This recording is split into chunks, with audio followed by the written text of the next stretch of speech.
Class 12th chemistry के 4th chapter chemical kinetics के इस वीडियो में आपका फिर से स्वागत है। आज के वीडियो में हम इस पाठ के महत्वपूर्ण आंकिक प्रश्नों को हल करना सीखेंगे। न्यूमेरिकल की दृष्टि से यह इम्पोर्टेंट टॉपिक है।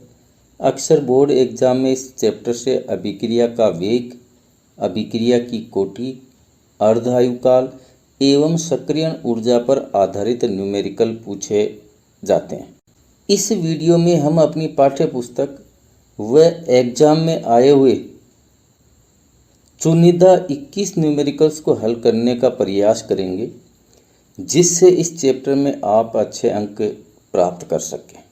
आंकिक प्रश्नों की कड़ी में पहला प्रश्न है, आर कन्वर्ट टू पी अभिक्रिया में अभिकारक आर की सांद्रता 25 मिनट में 0.03 m से परिवर्तित होकर 0.02 m हो जाती है। अभिक्रिया के औसत वेग की गणना कीजिए। किसी भी न्यूमेरिकल को हल करते समय तीन बातों का ध्यान रखा जाए तो आसानी से किसी भी न्यूमेरिकल को हल कर सकेंगे। ये तीन बातें हैं: संख्याओं का डिस्ट्रीब्यूशन, उचित फॉर्मूला लगाना और तीसरा है सही कैलकुलेशन। क्वेश्चन में हमें अभिकारक R की प्रारंभिक सांद्रता R0 दे रखी है 0.03 m, जो परिवर्तित होकर 0.02 m हो जाती है। मतलब अंतिम सांद्रता अभिकारक की हुई R = 0.02 m। अभिकारक R की सांद्रता 0.03 m से 0.02 m होने में अर्थात सांद्रता परिवर्तन में लगने वाला जो समय है वो हमें दे रखा है 25 मिनट का। हमें ज्ञात करना है अभिक्रिया का औसत वेग। चूँकि हम इस रासायनिक अभिक्रिया में अभिकारकों के लिए औसत वेग की गणना करना चाहते हैं, इसलिए औसत वेग का फॉर्मूला होगा औसत वेग = अभिकारकों की अंतिम सांद्रता माइनस प्रारंभिक सांद्रता अपॉन सांद्रता परिवर्तन में लगने वाला समय। यानी फॉर्मूला हुआ औसत वेग = R - R0 अपॉन ΔT। इस फॉर्मूले में R0, R व ΔT का मान रख देते हैं। मान रखने पर अपने पास में आ जाएगा औसत वेग = 0.02 m माइनस का माइनस R0 की जगह पे लिख देंगे 0.03 m अपॉन ΔT की जगह पे लिख देंगे 25 मिनट। 0.02 m में 0.03 m घटाएंगे तो अपने पास में आ जाएगा -0.01 अपॉन 25। दशमलव का चिन्ह हटाने के लिए नीचे है वो 100 से मल्टीप्लाई कर देंगे। एक में 25 का भाग लगा देंगे तो 25 का भाग लगाने पर औसत वेग आ जाएगा -0.04 मल्टीप्लाई ये 100 ऊपर जाएगा तो 10 की घातांक -2 में बदल जाएगा। और आगे इकाई लिख देते हैं मोल लीटर इनवर्स मिनट इनवर्स। इसको और सरल करेंगे तो औसत वेग आ जाएगा -4.0 मल्टीप्लाई 10 की घात -4 मोल लीटर इनवर्स मिनट इनवर्स। यही इस अभिक्रिया के लिए औसत वेग है। क्वेश्चन नंबर 2 देखते हैं। 2A कन्वर्ट टू उत्पाद।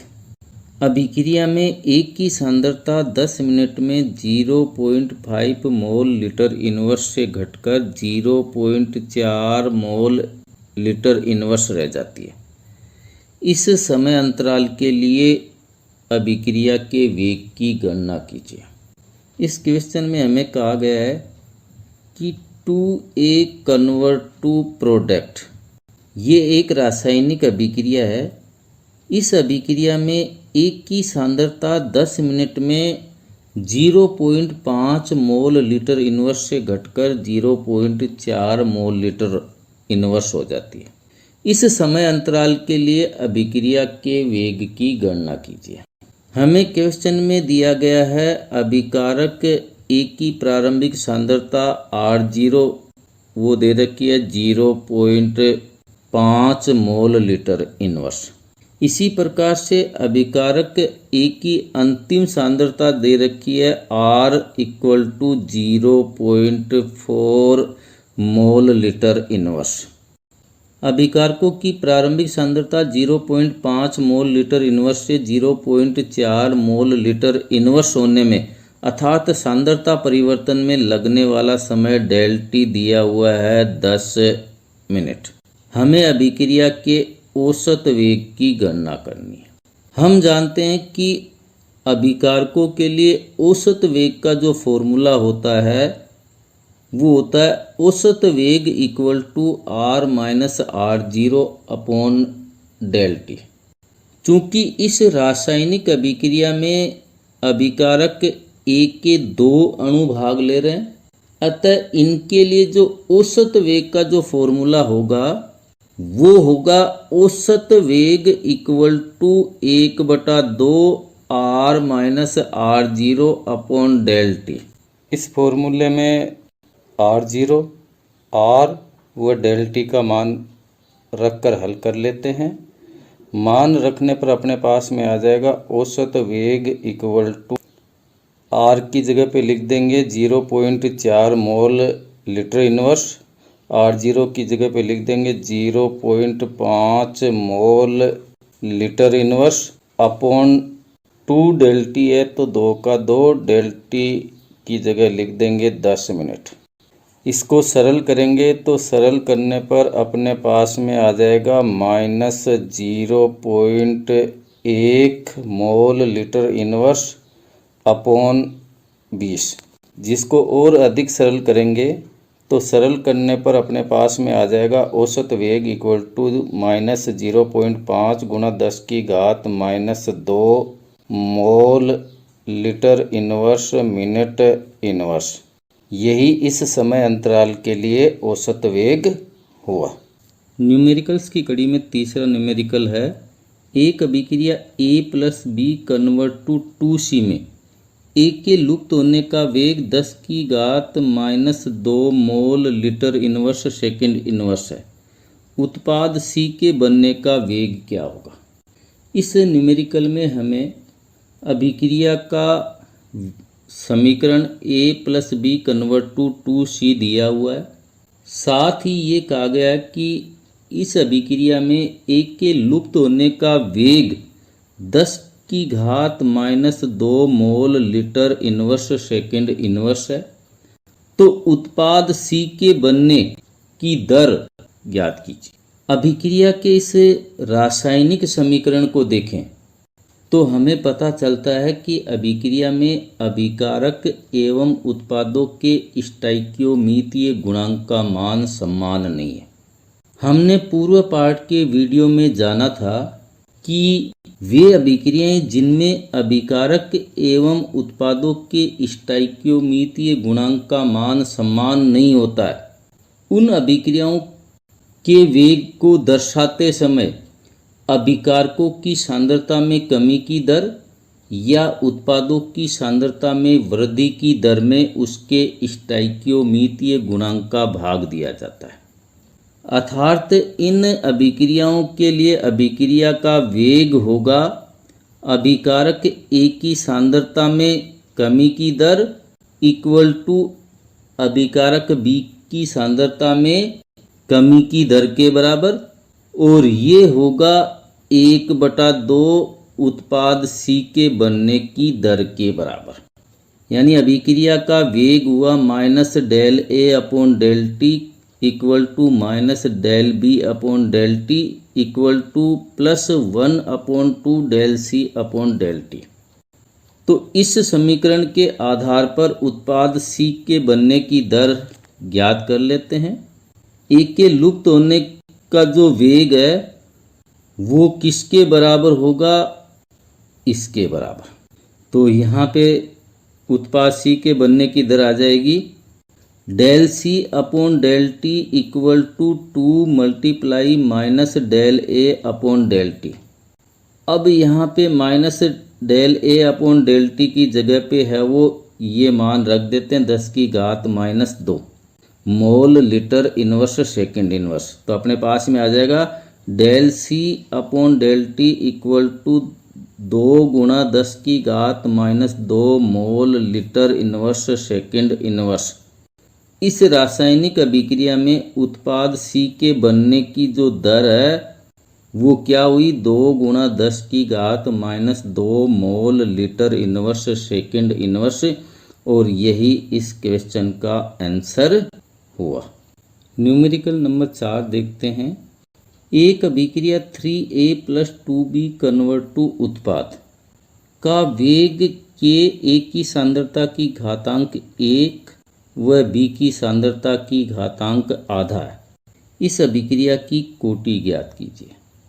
इस क्वेश्चन में हमें यह एक रासायनिक समीकरण दिया गया है और इस रासायनिक समीकरण के लिए वेग व्यंजक दिया है। वेग R = K, A की सांद्रता की घातांक 1, B की सांद्रता की घातांक आधा।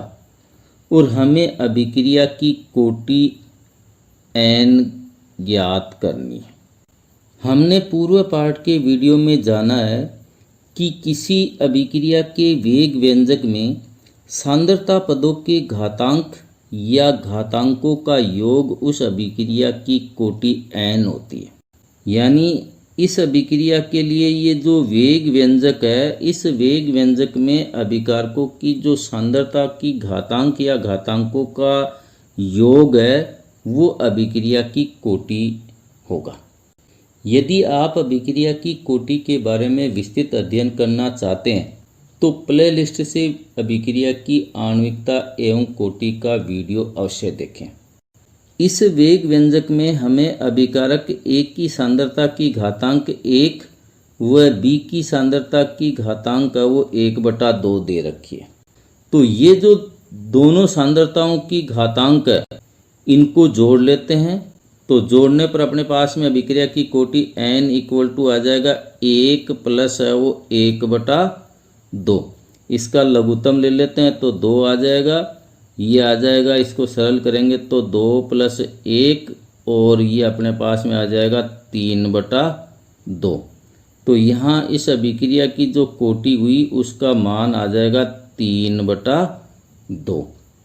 क्वेश्चन नंबर 5 देखते हैं। निम्नलिखित वेग स्थिरांक से अभिक्रिया की कोटि की पहचान कीजिए। ए दे रखा K = 2.3 गुणा 10 की घात -5 मोल लीटर इनवर्स सेकंड इनवर्स। ब दे रखा है K = 2.3 गुणा 10 की घात -5 mole inverse litre second inverse. और श दे रखा K = 1.72 गुणा 10 की घात -4 सेकंड इनवर्स। इस न्यूमेरिकल में हमें वेग स्थिरांक K का मान दे रखा है और कहा गया है कि अभिक्रिया की कोटि की पहचान कीजिए। यह प्रश्न केवल समझ पर आधारित है। इसमें हमें न तो कोई फॉर्मूला लगाना है न ही कोई गुणा भाग करना है। इसे हल करने हेतु आपको विभिन्न प्रकार की कोटि वाली अभिक्रियाओं के वेग स्थिरांक की इकाई याद होनी चाहिए। हमने इस पाठ के अंदर विभिन्न प्रकार की कोटि वाली अभिक्रियाओं की इकाई का अध्ययन किया है। यदि आपको वह याद है तो आप इस प्रश्न को आसानी से हल कर पाएंगे। प्रश्न 5 के ए भाग में वेग स्थिरांक है, उसकी इकाई हमें जो दे रखी है वो mole litre inverse second inverse दे रखी है। हमने पूर्व पाठ के वीडियो में जाना था कि मोल लीटर इनवर्स सेकंड इनवर्स वेग स्थिरांक की इकाई शून्य कोटि की अभिक्रिया की होती है। तो यहाँ पे इस अभिक्रिया की जो कोटि हुई उसका मान हुआ शून्य कोटि। यही इसका आंसर हुआ। इसी प्रकार से क्वेश्चन नंबर 2 देखें तो क्वेश्चन नंबर 2 में हमें वेग स्थिरांक के की इकाई का मान वो दे रखा है mole inverse litre second inverse. Mole inverse litre second inverse वेग स्थिरांक की इकाई द्वितीय कोटि की अभिक्रिया की होती है। तो यहाँ पे वह प्रश्न का उत्तर हुआ द्वितीय कोटि। क्वेश्चन नंबर 6 में हमें वेग नियतांक के का मान व इकाई दी हुई है और अभिक्रिया की कोटि का निर्धारण करना है। इस क्वेश्चन में हमें वेग स्थिरांक की इकाई सेकंड इनवर्स दी हुई है। हम जानते हैं कि प्रथम कोटि अभिक्रिया के वेग स्थिरांक की इकाई सेकंड इनवर्स होती है। तो क्वेश्चन 6 का आंसर सही हुआ प्रथम कोटि। तो ए का आंसर हुआ शून्य कोटि की अभिक्रिया, बे का आंसर हुआ द्वितीय कोटि की अभिक्रिया और स का आंसर हुआ प्रथम कोटि की अभिक्रिया। क्वेश्चन नंबर 6 देखते हैं। दिए गए वेग व्यंजक के आधार पर अभिक्रिया की कोटि की पहचान कीजिए। ए में दे रखा है R = K ए की सांद्रता की घातांक 0। ब में दे रखा है R = K ए की सांद्रता की घातांक 1। स में दे रखा है R = K ए की सांद्रता की घातांक 2। द में दे रखा है R = K ए की सांद्रता की घातांक 2 व B की सांद्रता की घातांक 0। यानी इस प्रश्न में हमें वेग व्यंजक अर्थात वेग समीकरण दिया हुआ है और कहा गया है कि अभिक्रिया की कोटि n का मान ज्ञात कीजिए। हमने पार्ट 6 के वीडियो में जाना था कि अभिक्रिया के वेग व्यंजक में सांद्रता पदों के घातांक या घातांकों का योग अभिक्रिया की कोटि n होता है।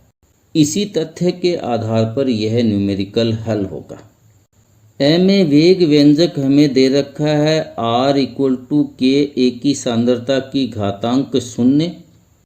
घातांक का मान 0 अर्थात 0 है, अतः इस अभिक्रिया की कोटि हुई शून्य कोटि की अभिक्रिया। क्योंकि शून्य कोटि अभिक्रियाओं का वेग अभिकारकों की सांद्रता के शून्य घातांक के अनुक्रमानुपाती होता है। बी में एक की सांद्रता की घातांक का मान 1 है, अतः यहाँ पे ये जो अभिक्रिया है इसकी कोटि हुई प्रथम कोटि। क्योंकि यहाँ अभिक्रिया का वेग अभिकारकों की सांद्रता के प्रथम घात के अनुक्रमानुपाती है। स में वेग व्यंजक देखते हैं तो वेग व्यंजक है R = K ए की सांद्रता की घातांक 2।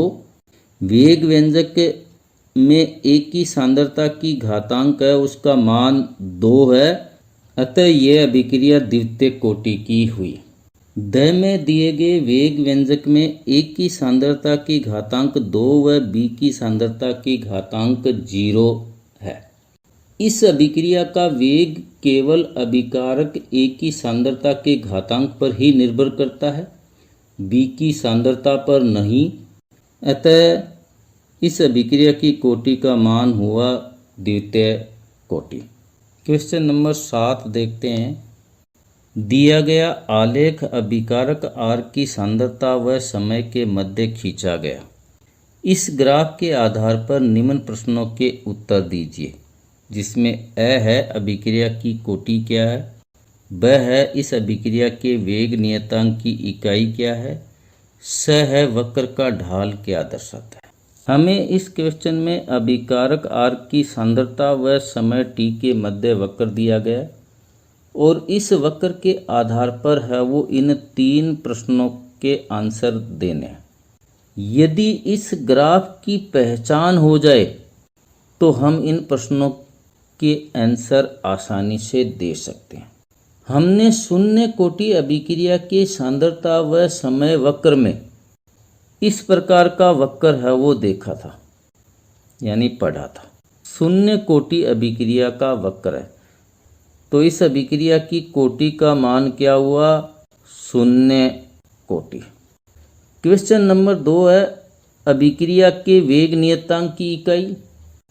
हम जानते हैं कि शून्य कोटि अभिक्रिया है उसके वेग नियतांक की इकाई होती है मोल लीटर इनवर्स सेकंड इनवर्स। तीसरा क्वेश्चन है कि ग्राफ का ढाल क्या दर्शाता है।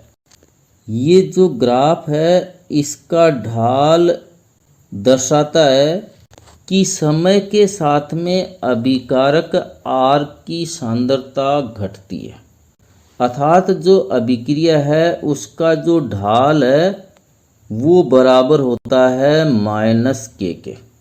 क्वेश्चन नंबर 8 देखते हैं।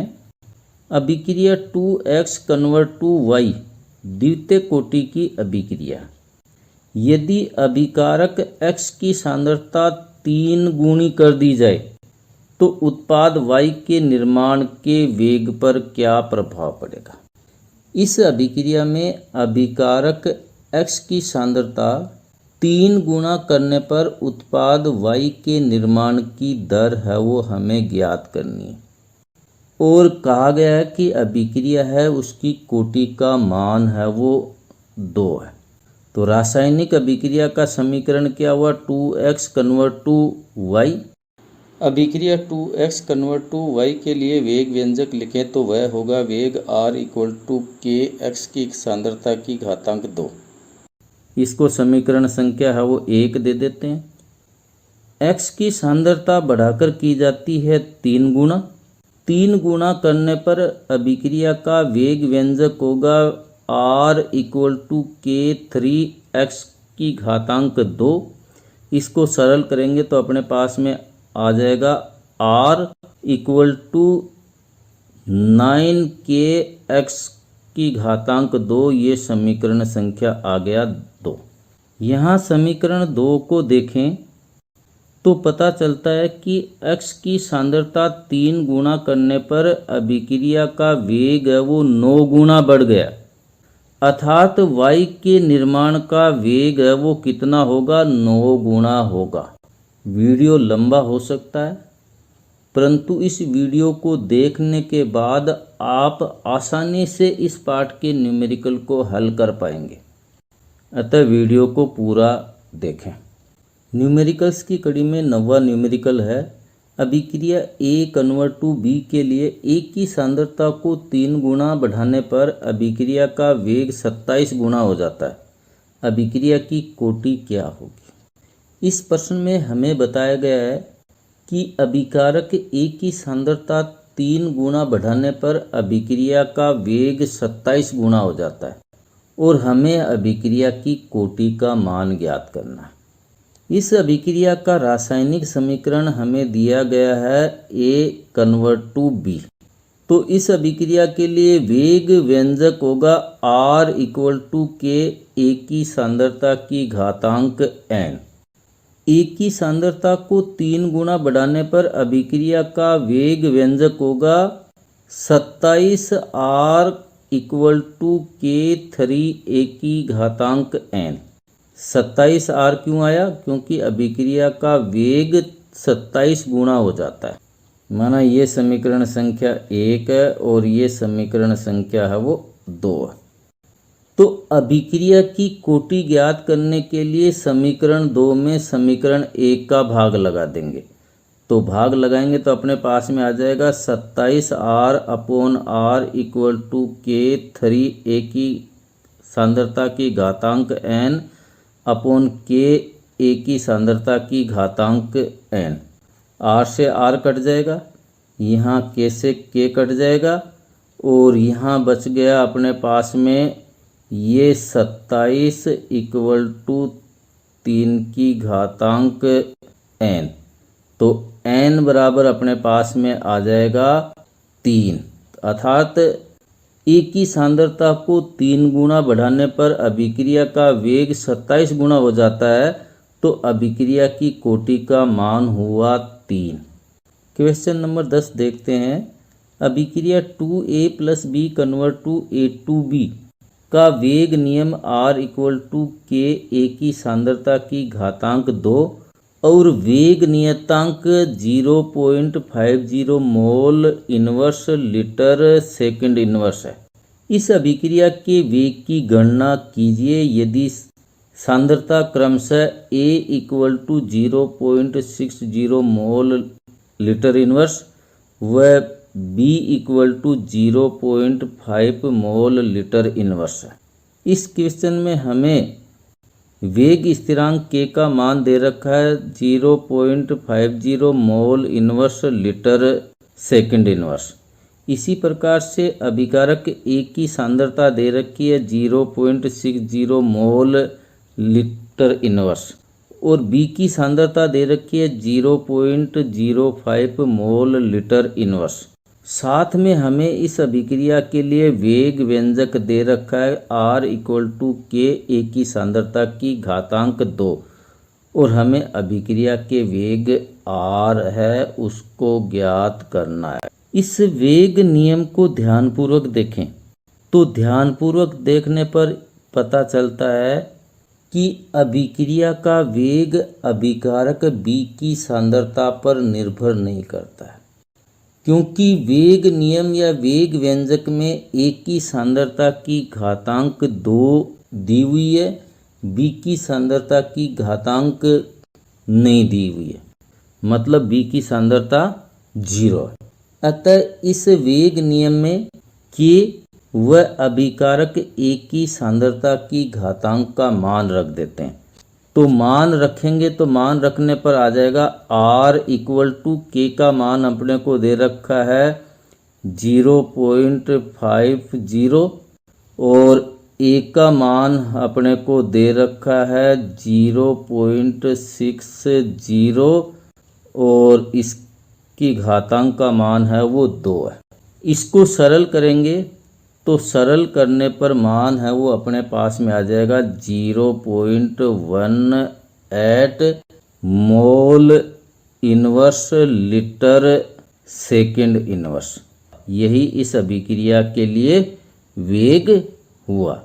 न्यूमेरिकल नंबर 11 देखते हैं कि इसमें क्या पूछा गया है। प्लेटिनम की सतह पर NH3 के अपघटन अभिक्रिया के लिए दर इक्वल टू K है। इस अभिक्रिया की कोटि व आणविकता का मान लिखिए। इस क्वेश्चन में हमें बताया गया है कि प्लेटिनम सतह पर अमोनिया की अपघटन अभिक्रिया के लिए अभिक्रिया की दर अर्थात अभिक्रिया का वेग है वो वेग स्थिरांक K के बराबर है। तो इसका उपयोग करते हुए अभिक्रिया की कोटि व आणविकता का मान ज्ञात करेंगे। इस अभिक्रिया के लिए रासायनिक समीकरण लिखें तो वह रासायनिक समीकरण होगा 2NH3 convert to N2 plus 3H2। इस पाठ के पार्ट 1 के वीडियो में हमने जाना था कि किसी प्राथमिक अभिक्रिया में भाग लेने वाले अभिकारक अणुओं की संख्या को अभिक्रिया की आणविकता कहते हैं और प्राथमिक अभिक्रिया ऐसी अभिक्रिया होती है जो एक पद में पूर्ण होती है। तो यहाँ अमोनिया के अपघटन की जो अभिक्रिया है वो एक प्राथमिक अभिक्रिया है और इस प्राथमिक अभिक्रिया के अंदर भाग लेने वाले अभिकारक अमोनिया है उसके अणुओं की संख्या है वो 2 है। अतः इस अभिक्रिया की आणविकता हुई 2। तो प्लेटिनम की सतह पर NH3 के अपघटन अभिक्रिया की आणविकता का मान हुआ 2। शून्य कोटि अभिक्रिया के लिए वेग स्थिरांक R बराबर होता है वेग नियतांक K के बराबर। अतः इस अभिक्रिया की जो कोटि है उस कोटि का मान हुआ शून्य कोटि। क्वेश्चन नंबर 12 देखते हैं। एक प्रथम कोटि अभिक्रिया का अर्धायुकाल 69.3 सेकेंड है, तो अभिक्रिया का वेग स्थिरांक ज्ञात कीजिए। इस क्वेश्चन में हमें अभिक्रिया का अर्धायुकाल T½ का मान 69.3 सेकेंड दिया हुआ है। अभिक्रिया की कोटि का प्रकार प्रथम कोटि दिया हुआ है और हमें वेग स्थिरांक K का मान है वो ज्ञात करना।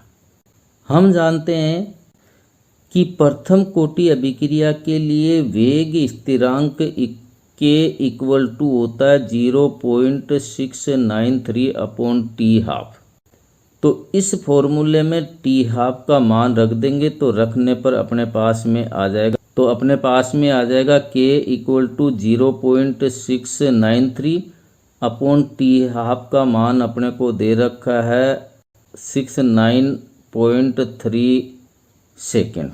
इसको सरल कर लेते हैं, दशमलव हटाते हैं, नीचे वाला दशमलव हटाएंगे तो ऊपर है वो 10 से मल्टीप्लाई हो जाएगा, ऊपर वाले का दशमलव हटाएंगे तो नीचे है वो 1000 से मल्टीप्लाई हो जाएगा। तो ऊपर 693 से 693 कट जाएंगे, 10 की एक शून्य नीचे वाले 1000 की शून्य से कट जाएगी, तो यहाँ पे के का जो मान आ जाएगा वो 1/100 सेकंड इनवर्स आ जाएगा, या इसको लिख देंगे 10 की घात -2 सेकंड, 10 की घात -2 सेकंड इनवर्स। क्वेश्चन नंबर 13 देखते हैं। प्रथम कोटि अभिक्रिया के लिए वेग स्थिरांक का मान 5.5 गुणा 10 की घात -14 सेकंड इनवर्स पाया गया। इस अभिक्रिया के लिए अर्धायुकाल की गणना कीजिए। इस क्वेश्चन में हमें वेग स्थिरांक के का मान 5.5 गुणा 10 की घात -14 सेकंड इनवर्स दिया गया। अभिक्रिया की कोटि का प्रकार प्रथम कोटि अभिक्रिया दिया हुआ है, और हमें है वो अभिक्रिया के अर्धायुकाल अर्थात टी हाफ की गणना करनी है। चूंकि यह अभिक्रिया प्रथम कोटि की अभिक्रिया है, अतः प्रथम कोटि अभिक्रिया के लिए अर्धायुकाल ज्ञात करने का फॉर्मूला होता है T half equal to 0.693 upon K. इस फॉर्मूले में के का मान रख देते हैं, तो रखने पर अपने पास में आ जाएगा 0.693 अपॉन के का मान है 5.5 गुणा 10 की घात -14 सेकंड इनवर्स। दशमलव हटा लेते हैं, ऊपर वाली संख्या का दशमलव हटाएंगे तो नीचे है वो 1000 से गुणा हो जाएगा, नीचे वाली संख्या 5.5 का दशमलव हटाएंगे तो ऊपर है वो 10 से गुणा कर देंगे, 10 की एक शून्य नीचे वाले 1000 की शून्य से है वो काट देते हैं। 693 में 55 का भाग लगा देते हैं, तो 55 का भाग लगाने पर आ जाएगा 12.6 मल्टीप्लाई, ये 10 की घात -14 है और यहाँ पे 100 है, तो ये आ जाएगी 10 की घात 12 और सेकंड। इसको और सरल करेंगे तो टी हाफ का मान आ जाएगा 1.26 गुणा 10 की घात 13 सेकंड। तो इस अभिक्रिया के लिए अर्धायुकाल का मान हुआ 1.26 गुणा 10 की घात 13 सेकंड। क्वेश्चन नंबर 14 देखते हैं। एक शून्य कोटि अभिक्रिया के लिए अर्धायुकाल की गणना कीजिए जब इस अभिक्रिया के वेग नियतांक के का मान 3.7 गुणा 10 की घात -14 मोल लीटर इनवर्स सेकंड इनवर्स है, एवं अभिकारकों की प्रारंभिक सांद्रता 0.074 मोल लीटर इनवर्स है। इस क्वेश्चन में हमें वेग नियतांक के का मान, अभिकारकों की प्रारंभिक सांद्रता R0 एवं अभिक्रिया की कोटि का प्रकार दिया हुआ है, और हमें है वो अभिक्रिया है उसके अर्धायुकाल टी हाफ की गणना करनी है। चूंकि प्रश्न के अंदर अभिक्रिया की कोटि का प्रकार है वो शून्य कोटि की अभिक्रिया है, शून्य कोटि अभिक्रिया के लिए अर्धायुकाल ज्ञात करने का फॉर्मूला होता है T half equal to R0 upon 2K।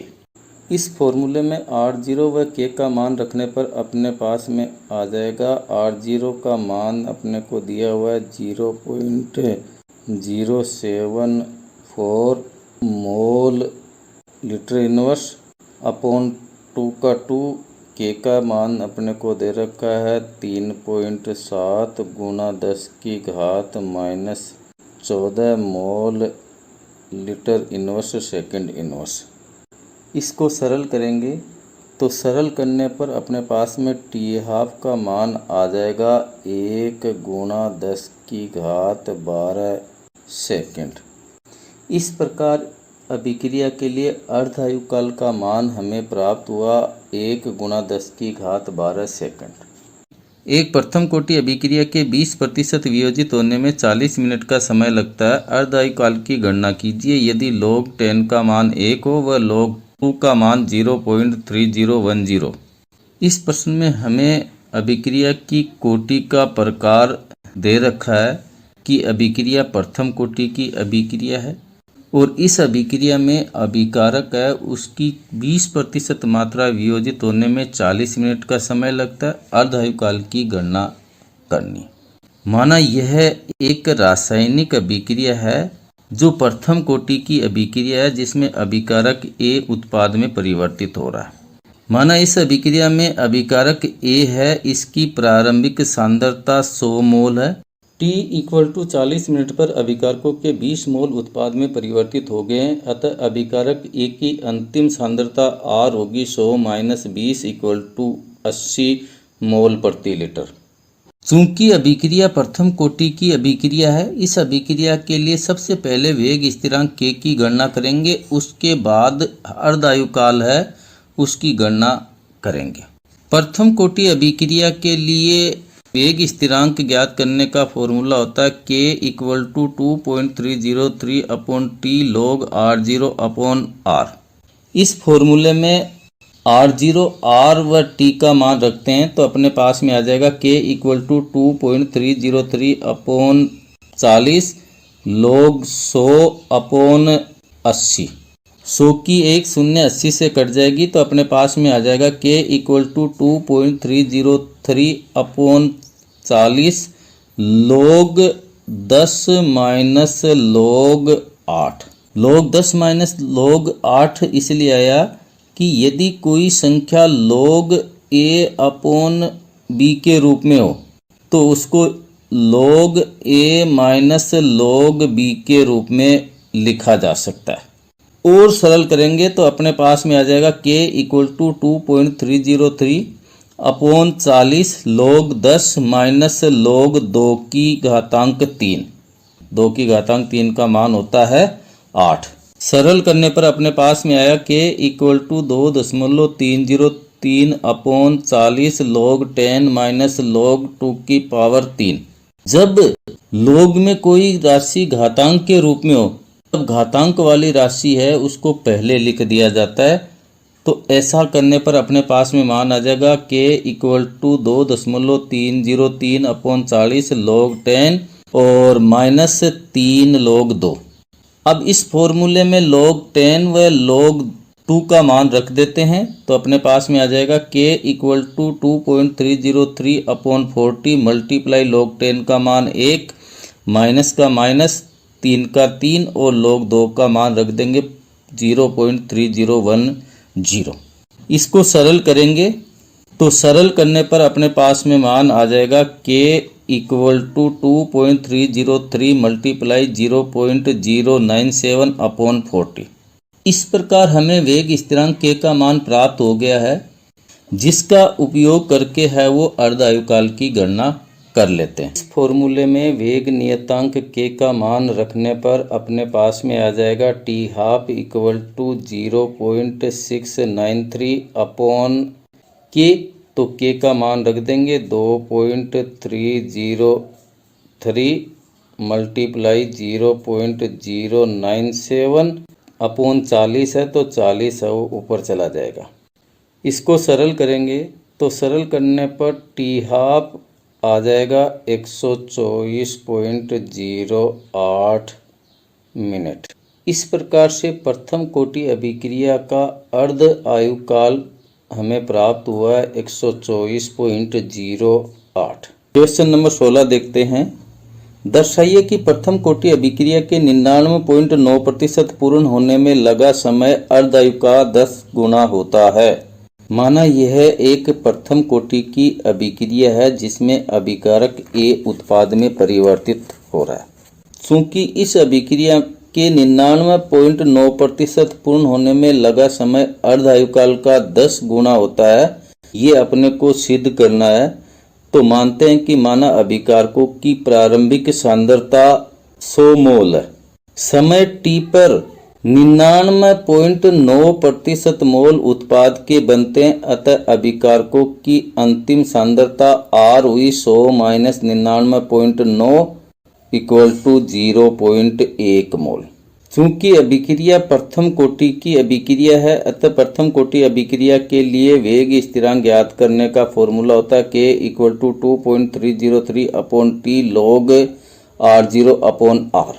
हमें इस अभिक्रिया के 99.9% पूर्ण होने में लगा समय निकालना है, अतः अपने पास में फॉर्मूला आ जाएगा समय t 99.9 इक्वल टू 2.303 अपॉन के log R0 अपॉन R।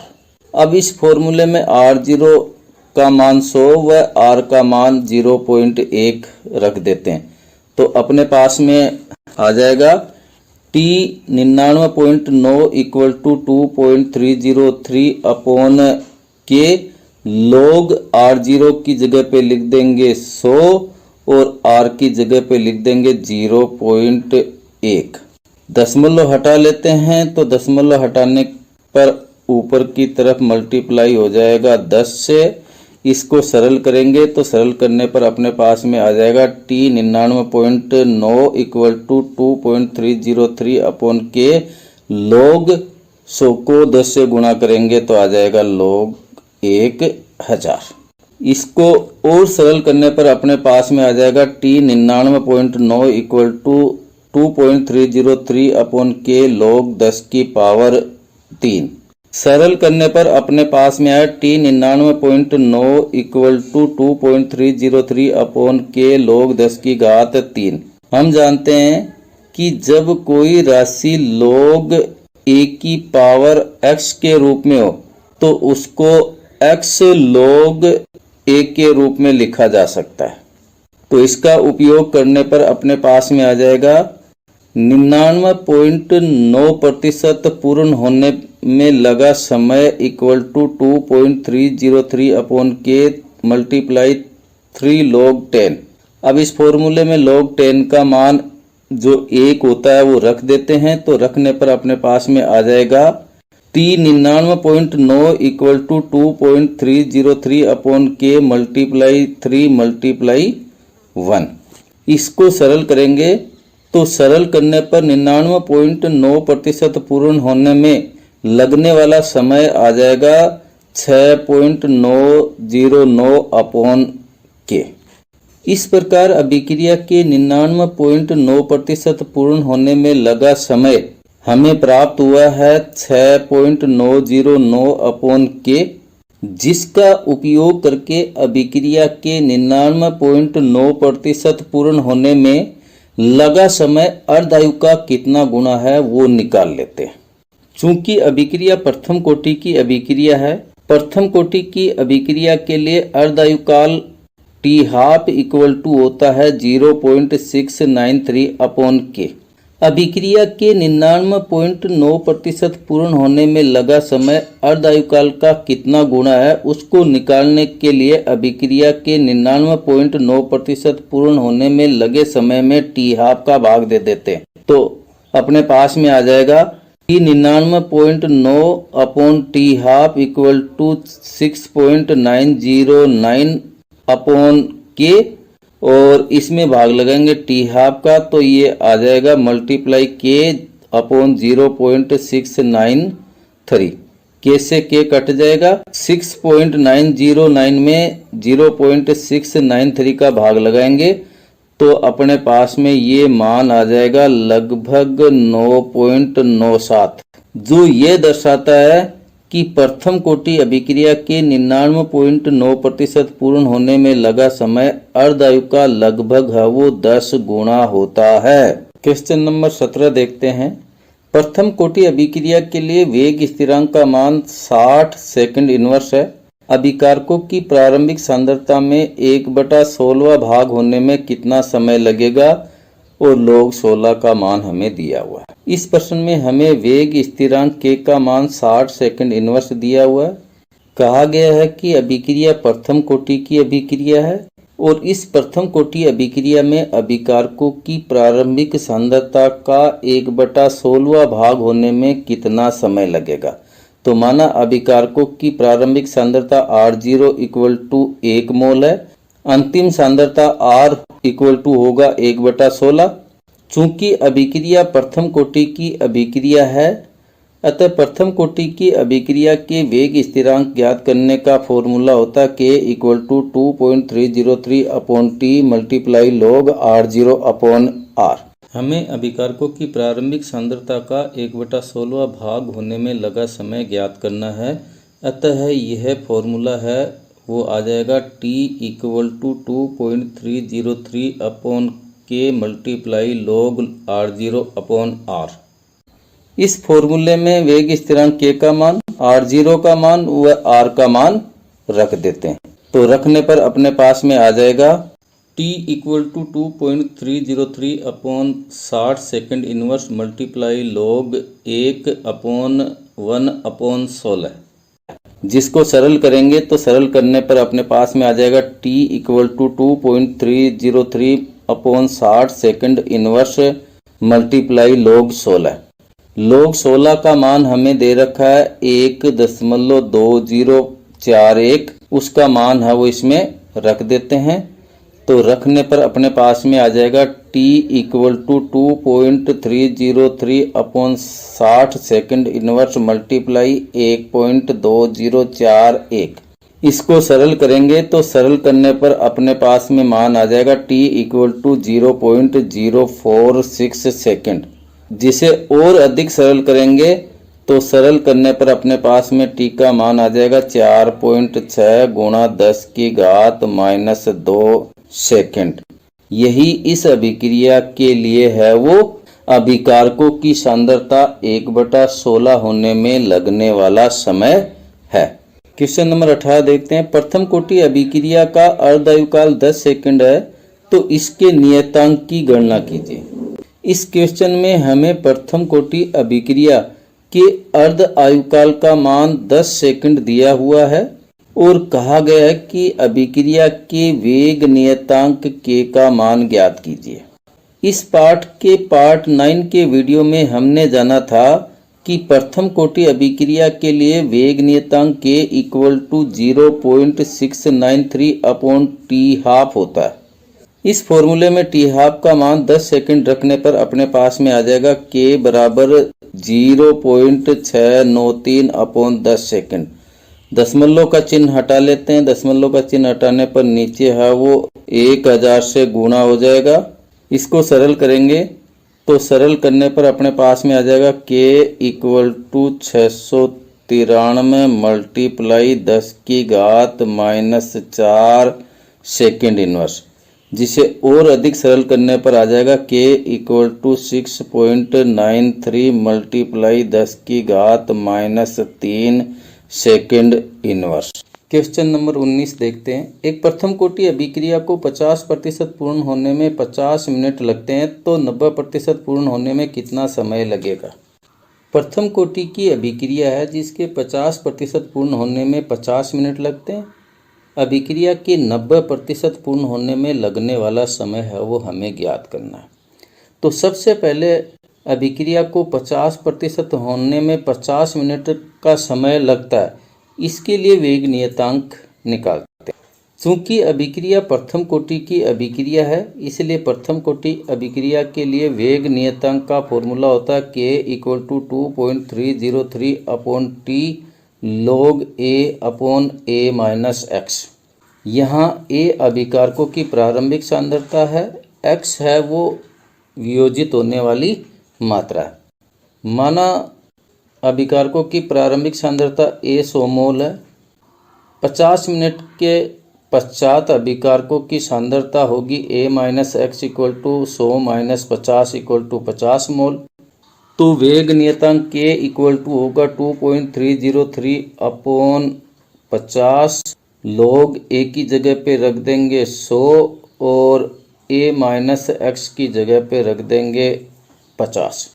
इसको सरल कर लेते हैं तो सरल करने पर अपने पास में आ जाएगा k equal to 2.303 upon 50 multiply log 2। अब इस समीकरण में log 2 का मान 0.3010 रख देते हैं। तो रखने पर अपने पास में आ जाएगा k equal to 2.303 multiply 0.3010 upon 50। यहाँ से प्राप्त के मान का उपयोग करके अभिक्रिया के 90% पूर्ण होने में लगने वाला समय है वो ज्ञात कर लेते हैं। अभिक्रिया के 90% पूर्ण होने में लगने वाला समय हमें ज्ञात करना है।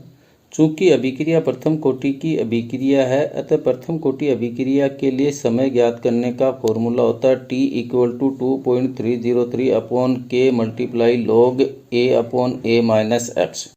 माना इस कंडीशन में अभिक्रिया में अभिकारकों की प्रारंभिक सांद्रता A इक्वल टू 100 मोल प्रति लीटर है। 90% पूर्ण होने में अभिकारकों की सांद्रता A माइनस एक्स बराबर होगी 100 माइनस 90 इक्वल टू 10 मोल प्रति लीटर। तो यहाँ से A व A माइनस एक्स का मान इस फॉर्मूले में रख देते हैं। तो रखने पर अपने पास में आ जाएगा t equal to 2.303 upon k multiply log 100 upon 10। 100 की एक शून्य 10 की एक शून्य से कट जाएगी। तो अपने पास में आ जाएगा t equal to 2.303 upon k multiply log 10। अब इस फॉर्मूले में log 10 का मान जो 1 होता है और k का मान जो अभी हमने निकाला है ये रख देते हैं। तो रखने पर अपने पास में आ जाएगा t equal to 2.303 multiply log 10 का मान 1 अपॉन k का मान है 2.303 मल्टीप्लाई 0.3010 अपॉन 50। तो 50 ऊपर चला जाएगा। इसको सरल करेंगे तो सरल करने पर अपने पास में समय आ जाएगा 166.11 मिनट। इस प्रकार से अभिक्रिया के 90% पूर्ण होने में लगने वाला जो समय है वो हमारे पास में आया 166.11 मिनट। क्वेश्चन नंबर 20 देखते हैं। अभिक्रिया H2 plus I2 convert to 2HI में 673 केल्विन पर वेग नियतांक 2.34 गुना 10 की घात minus 3 mole litre inverse second inverse है तथा 773 केल्विन पर इसका मान 7.50 गुना 10 की घात minus 2 mole litre inverse second inverse हो जाता है। अभिक्रिया की सक्रियण ऊर्जा की गणना कीजिए और log 32.05 व R का मान हमें ये दिया गया। इस क्वेश्चन में हमें दिया हुआ है ताप T1 इक्वल टू 673 केल्विन पर वेग नियतांक K1 इक्वल टू दे रखा है 2.34 गुना 10 की घात minus 3 mole litre inverse second inverse. इसी प्रकार ताप T2 इक्वल टू 773 केल्विन पर वेग नियतांक K2 का मान दे रखा है 7.50 गुना 10 की घात minus 2 mole litre inverse second inverse. हमें सक्रियण ऊर्जा EA ज्ञात करनी है।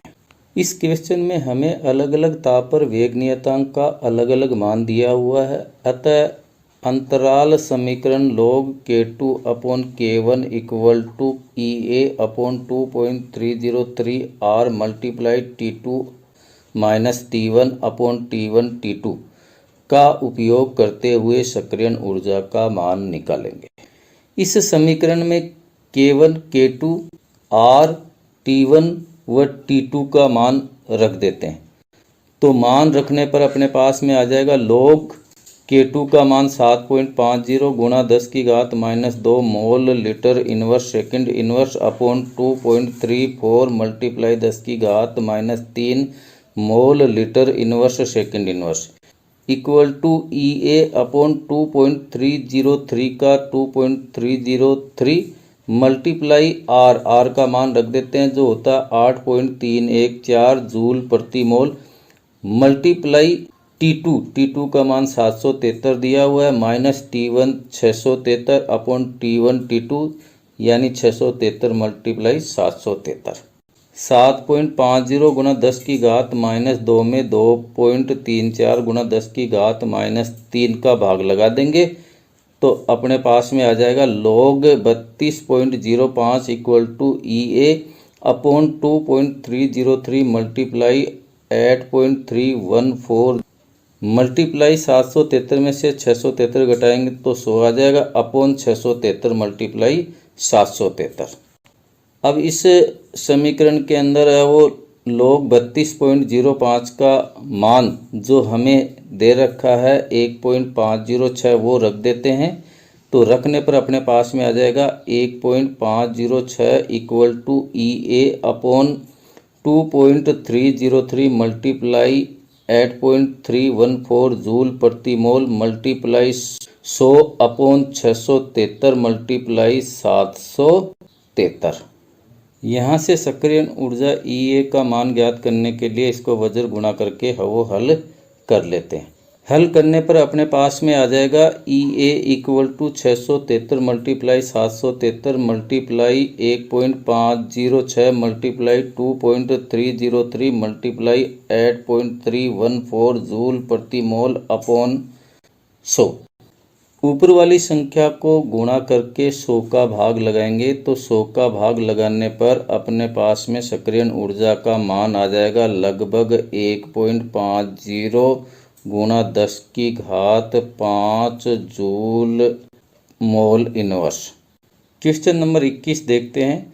प्लेटिनम की सतह पर NH3 का अपघटन शून्य कोटि की अभिक्रिया है। N2 व S2 के उत्पादन की दर क्या होगी जब वेग नियतांक K का मान 2.5 गुणा 10 की घात -4 मोल लीटर इनवर्स सेकंड इनवर्स हो। क्वेश्चन में हमें NH3 के अपघटन की अभिक्रिया दी हुई है जो शून्य कोटि की अभिक्रिया है। इस अभिक्रिया के लिए K का मान 2.5 गुणा 10 की घात -4 मोल लीटर इनवर्स सेकंड इनवर्स दिया हुआ है और हमें N2 एवं H2 के उत्पादन की दर ज्ञात करनी है। इस अभिक्रिया के लिए रासायनिक समीकरण लिखें तो वो समीकरण होगा 2NH3 convert to N2 plus 3H2। इस समीकरण को ध्यानपूर्वक देखें तो पता चलता है कि इस रासायनिक समीकरण में अभिकारक NH3 एवं बनने वाले उत्पाद N2 और H2 के स्टोइकियोमीतीय गुणांक का मान समान नहीं है। अतः इस अभिक्रिया के लिए वेग व्यंजक होगा R equal to minus DNH3 upon 2DT equal to DN2 upon DT equal to DH2 upon 3DT। चूँकि अभिक्रिया शून्य कोटि की अभिक्रिया है इसलिए इस अभिक्रिया का वेग व्यंजक होगा R equal to K NH3 की सांद्रता की घातांक 0, यानी शून्य कोटि अभिक्रियाओं के लिए वेग नियतांक के इक्वल टू होता है और वेग नियतांक का मान हमें दे रखा है 2.5 गुणा 10 की घात -4 मोल लीटर इनवर्स सेकंड इनवर्स जो किसके बराबर होगा R के बराबर होगा। तो अभिक्रिया का वेग क्या हुआ R इक्वल टू 2.5 मल्टीप्लाई 10 की पावर -4 मोल लीटर इनवर्स सेकंड इनवर्स।